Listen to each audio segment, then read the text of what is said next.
À l'occasion du 100e anniversaire de la reconnaissance déjurée de l'indépendance de l'État Arménie par le Conseil suprême des puissances alliées. Après la fin de la Première Guerre mondiale et lors de la conférence de paix de Paris entre les 18 janvier 1919 et 21 janvier 1920, un certain nombre d'accords ont été établis puis signés entre puissances victorieuses et pays vaincus. Cette procédure d'accord porte le nom de système Versailles-Washington. Le système d'accord Versailles-Washington reposait sur les accords de Versailles, de Saint-Germain, de Neuilly, de Trianon, de Sèvres d'un côté, et la conférence de Washington, lors de laquelle a été signé un accord concernant la zone Extrême-Orient. Le traité de Versailles a été signé le 28 juin 1919 entre l'Allemagne et les pays vainqueurs et leurs alliés, c'est-à-dire les États-Unis d'Amérique, la Grande-Bretagne, la France, l'Italie, le Japon, la Belgique, le Brésil, Cuba, Bolivie, l'Équateur, la Grèce, le Guatemala, Haïti, le Hedjaz, Honduras, Libéria, Panama, Pérou, Nicaragua, Pologne, Portugal, Roumanie, Royaume de Serbie, Croatie et Slovénie, Siam, Tchécoslovaquie et Uruguay.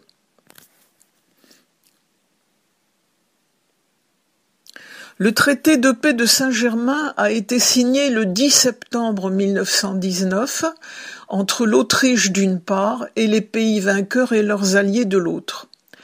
Le traité de Neuilly a été signé le 27 novembre 1919 entre la Bulgarie d'une part et les pays vainqueurs et leurs alliés de l'autre.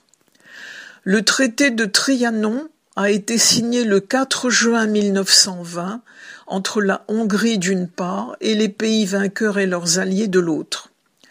Le traité de Sèvres a été signé le 10 août 1920 avec le gouvernement de l'Empire ottoman d'une part et la Grande-Bretagne, la France, l'Italie, le Japon, la Belgique, la Grèce, la Pologne, le Portugal, la Roumanie, l'Arménie, la Tchécoslovaquie, le Royaume de Serbie, la Croatie et la Slovénie de l'autre. Préalablement à la signature du traité de Sèvres le 11 mai 1920, une délégation turque a été invitée à la conférence de paix de Paris, où lui ont été présentées les conditions de la paix. Aux côtés des puissances alliées se trouvait également une délégation de l'État Arménie.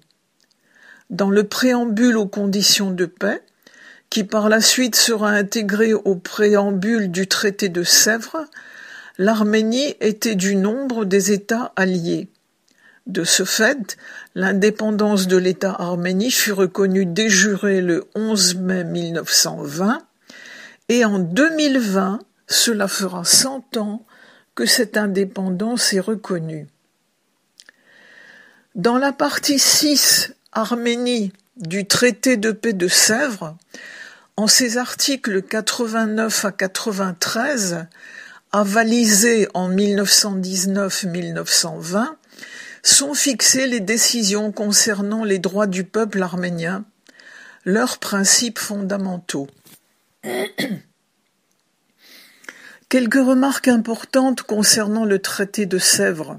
Premièrement, tous ceux qui considèrent que le traité de paix de Sèvres n'a pas été appliqué, dans la mesure où il n'aurait soi-disant pas été ratifié, doivent alors également reconnaître que les frontières actuelles des pays du Grand Proche-Orient sont illégales.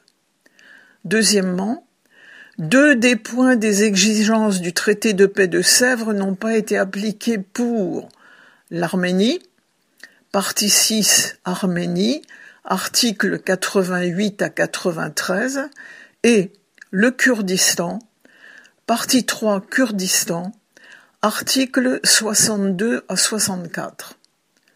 Troisièmement, On ne peut instaurer de paix solide et durable dans le grand Proche-Orient tant que ne seront pas totalement appliquées les exigences figurant dans les articles du traité de paix de Sèvres concernant l'Arménie et le Kurdistan, et également tant que ne sera pas appliquée la sentence arbitrale du 28e président des États-Unis, Woodrow Wilson.